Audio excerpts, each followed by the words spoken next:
بسم اللہ الرحمن الرحیم۔ السلام علیکم دوستو، میں ہوں آپ کو ہوسٹ شوکت۔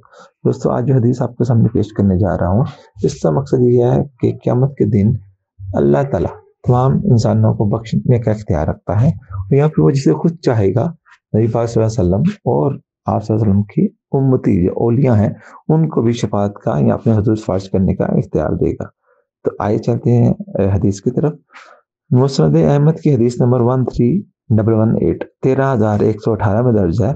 حضرت عبداللہ بن ابی جدعہ رضی اللہ تعالیٰ عنہ سے روایت ہے کہ نبی کریم صلی اللہ علیہ وسلم نے فرمایا، میری امت کے ایک آدمی کی شفاعت کی وجہ سے قبیلہ بنو تمیم کے افراد سے بھی زیادہ لوگ جنت میں داخل ہوں گے۔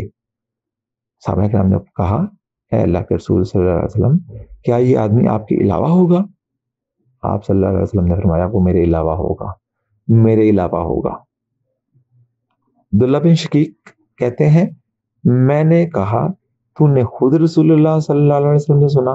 انہوں نے کہا، جی ہاں، میں نے آپ صلی اللہ علیہ وسلم سے خود سنا ہے۔ تو اس حدیث سے یہ بات واضح ہو جاتی ہے کہ اللہ تعالیٰ جہاں نبی پاک صلی اللہ علیہ وسلم کی وجہ سے اس امت میں مہربان ہے، تو اس امت کے اولیاء کو بھی یہ اختیار دے گا کہ وہ جسے چاہیں، جس پہ وہ راضی ہوں، جس سے اللہ اپنے نبی پہ راضی ہے، نبی اپنے صاحب سے راضی ہیں، اسی طرح وہ جس پہ راضی ہوں گے اس کی سفارش کریں گے، لیکن بخشنے کا کل اختیار اللہ تعالیٰ کے ذات کے پاس ہوگا۔ جزاک اللہ۔